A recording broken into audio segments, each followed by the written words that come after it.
इमरान, तुम बगैर इत्तला दिए? कर्नल बशमूरे ने कुर्सी से उठते हुए इंतहाई हैरत भरे लहजे में कहा। कमाल है, आपको काउंटरमैन ने इत्तला नहीं दी? इमरान ने आगे बढ़कर बड़े मासूम से लहजे में कहा। ओह, मेरा मतलब था कि श्रीलंका आते हुए तुमने इत्तला नहीं दी। आओ बैठो, कब आना हुआ? कर्नल बशमूरे ने मुसाफा करके मेज़ की दूसरी तरफ कुर्सी की तरफ इशारा करते हुए कहा। और कब जाना है, यही कहना चाहते हैं आप? तो जनाब, मैं अभी चला जाऊंगा, बस वापसी का किराया दे दीजिए, इमरान ने मुंह बनाते हुए कहा। अरे अरे, मेरा ये मतलब नहीं था। मैं तो तुम्हारी अचानक आमद पर हैरान हूँ। सुंदरता कहाँ है? कर्नल बशमूरे ने गड़बड़ाते हुए लहजे में कहा। उसका अंदाज ऐसा था जैसे उसे समझ न आ रही हो कि वो क्या कहे और क्या न कहे। पहले तो आप ये बताएं कि आपने सुंदरता को मेरे पास क्यों भेजा था? इमरान ने यकलख्त संजीदा होते हुए कहा। मैं तो उसे न भेजना चाहता था, लेकिन वो बज़िद हो गई कि वो खुद जाकर बालमोरा साहिजान को बरामद करेगी। मजबूरन मुझे उसे भेजना पड़ा। लेकिन वो जिस किस्म की लड़की है, इंतहाई मूडी, नाअक्बत अंदेश, तो मुझे तुम्हारा ही ख्याल आया कि तुम ही उसे हैंडल कर लोगे।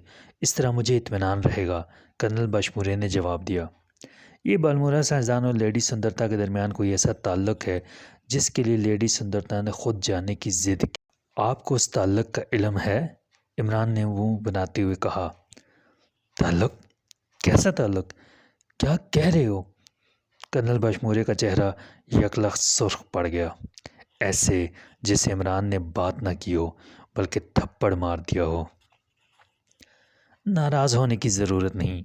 लेडी सुंदरता का रवैया मेरे साथ अजीबो गरीब रहा। सालमन तंजीम को ऐन उसी वक्त लेडी सुंदरता के मुतल्लक इल्म हो गया जिस वक्त वो मेरे फ्लैट में पहुंची, और फिर उसने अपनी बॉडीगार्ड को बग़ैर किसी वजह के फ्लैट से बाहर भेज दिया। सालमन कातलों ने उसे कत्ल कर दिया और फ्लैट पर हमला किया, लेकिन फिर वो अचानक भाग गए। उसके बाद जब मैं और लेडी सुंदरता बाहर निकले तो सालमन कातलों ने हमारा ताक़ुब किया। लेडी सुंदरता ने मुझे कार रोककर उन पर हमले के लिए उकसाया। उसके बाद उसने उनमें से एक को गोलियों से छलनी कर दिया। वो दूसरे को भी कत्ल करना चाहती थी, लेकिन मेरी मुदाखलत की वजह से दूसरा बच गया। दूसरे ने जब बताया कि उनका बास बिठाकर लेडी सुंदरता से मुज़ाकरात करना चाहता है, तो लेडी सुंदरता बग़ैर किसी खौफ के उसके साथ चली गई। मैं उसके ताक़ुब में गया तो वहाँ लेडी सुंदरता को बेहोश कर दिया गया, और साथ ही मुझे भी। उसके बाद मुझे यहाँ जंगल में मौजूद एक पहाड़ी गार में होश आया। लेडी सुंदरता भी वहाँ बेहोशी के आलम में मौजूद थी। फिर वहाँ सालमन तंजीम का बॉस किंग कोबरा और बिठाकर और बालमोरा साइंसदान आ गए। किंग कोबरा ने बालमोरा को बताया कि लेडी सुंदरता को उसके हवाले करने के लिए यहाँ लाया गया है, अब वो उनकी शर्त पूरी कर दे। बालमोरा फ़ौरन तैयार हो गया। उसके बाद किंग कोबरा ने मुझे कत्ल करना चाहा, लेकिन मैं वहाँ से निकल आने में कामयाब हो गया और अब आपके सामने मौजूद हूँ। अब आप सोच लें कि कैसा ताल्लुक़ है, इमरान ने बड़ी संजीदगी से तफसील बताते हुए कहा। जहाँ तक सुंदरता का ताल्लुक़ है, उसकी तो आदतें बिल्कुल ऐसी हैं जैसी तुमने बताई हैं। वह अहमकाना हद तक बेखौफ लड़की है और बग़ैर सोचे समझे हर ख़तरे में कूद पड़ती है। अलबत्ता तुमने बालमोरा वाली बात बताकर मुझे तशवीश में मुब्तला कर दिया है। इससे तो ज़ाहिर होता है कि बालमोरा का अगवा एक फ़र्ज़ी ड्रामा था। बालमोरा सालमन तंजीम से मिला हुआ है, कर्नल बशमूरे ने तशवीश भरे लहजे में कहा। लेकिन ऐसी सूरत में उन्हें ड्रामे की क्या ज़रूरत थी? और अगर शर्त सिर्फ लेडी सुंदरता के हसूल की थी तो वो पाकिस्तान की निस्बत यहाँ श्रीलंका में ज़्यादा आसानी से हो सकती थी। दूसरी बात ये कि बालमोरा का अगवा पाकिस्तान में हुआ, लेडी सुंदरता भी पाकिस्तान पहुँची। उसके वहाँ पहुँचते ही हमले का ड्रामा स्टेज किया गया और उसके बाद लेडी सुंदरता इत्मीनान से उनके साथ चली गई। वहाँ से उसे यहाँ लाया गया। ये सारा गोरख धंधा बता रहा है कि कोई गहरा खेल खेला जा रहा है, इमरान ने कहा। तो तुम्हारा मतलब है लेडी सुंदरता अब सालमन तंजीम के कब्ज़े में है और वो उसे बालमोरा के हवाले करके उससे शराइत मनवाना चाहते हैं? कर्नल बशमूरे ने होंठ भींचते हुए कहा। हाँ, اور جب میں وہاں سے نکلا تو وہ بے ہوش تھی۔ اسے لمبی بے ہوشی کے خصوصی انجیکشن لگائے گئے تھے۔ عمران نے سر ہلاتے ہوئے کہا، میں ان سب کو تباہ کر دوں گا، میں ان کے خلاف ملٹری ایکشن کراتا ہوں۔ کرنل بشمورے نے غصے سے لال پیلا ہوتے ہوئے کہا، ملٹری ایکشن سے کیا ملے گا؟ کیا آپ لیڈی سندرتا کو صحیح سالم واپس حاصل کر سکیں گے؟ آپ اپنی سیکرٹ سروس کو حرکت میں کیوں نہیں لاتے؟ عمران نے منہ بناتے ہوئے کہا، یہ لوگ سیکرٹ سروس کے بس کے نہیں ہیں، بہرحال میں کچھ کرتا ہوں۔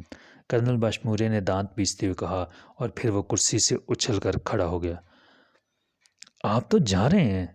عمران نے اسے کھڑا ہوتے دیکھ کر حیرت بھرے لہجے میں کہا، ہاں، مجھے فوراً کچھ کرنا پڑے گا، میں سندرتا کو کسی صورت ان کے قبضے میں برداشت نہیں کر سکتا۔ کرنل بشمورے نے کہا، تو پھر مجھے واپسی کا کرایہ دے دیجئے، میں تو ان کے قبضے سے نکل آیا ہوں۔ عمران نے معصومیت بھرے لہجے میں کہا، تم اب آ ہی گئے ہو تو کیا تم میری مدد نہیں کر سکتے؟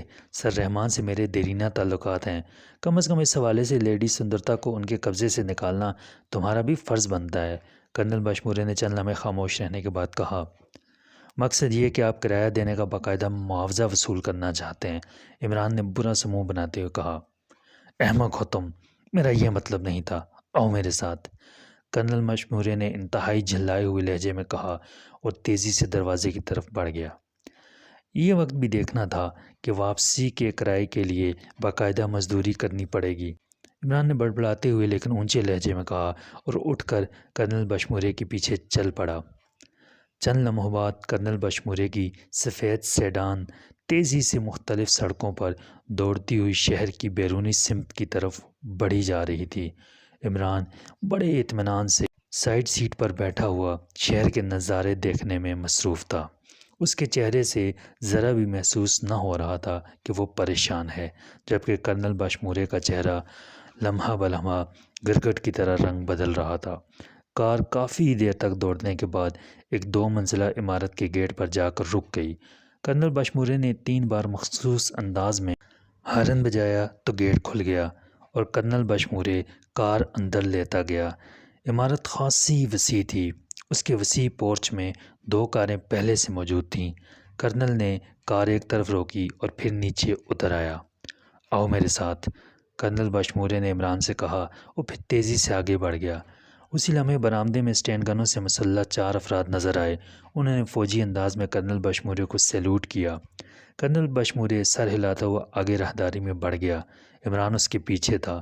وہ دونوں ایک چھوٹے سے کمرے میں پہنچے جس میں صرف ایک صوفہ اور میز موجود تھی۔ تم یہاں بیٹھو، میں ایک فون کر لوں، کرنل بشمورے نے اکھڑے ہوئے لہجے میں کہا اور پھر مڑ کر دروازے سے باہر نکل گیا۔ اچھی مزدوری ہے، عمران نے بڑبڑاتے ہوئے کہا اور صوفے پر یوں اطمینان سے بیٹھ گیا جیسے وہ شری ٹنکا آیا ہی اس صوفے پر بیٹھنے کے لیے ہو۔ صوفے پر بیٹھ کر اس نے جیسے ہی کمر اس کی پشت سے لگائی، اس کے جسم کو ایک زوردار جھٹکا لگا اور اس کا سر یوں تیزی سے پیچھے کی طرف ہٹتا گیا جیسے صوفے کی پشت یک لخت غائب ہو گئی ہو۔ عمران نے اچھل کر سیدھا ہونے کی کوشش کی، لیکن دوسرے لمحے اس کا پورا سر صوفے کی پشت میں پیدا ہونے والے ایک بڑے سے چوکھٹے میں پھنس گیا۔ اسی لمحے عمران کے ذہن پر یکلخت اندھیروں نے یلغار کر دی اور اس کا باقی جسم جو باہر تھا ڈھیلا پڑتا گیا۔ وہ عجیب سے انداز میں صوفے پر پھنسا ہوا اندھیروں میں ڈوب گیا۔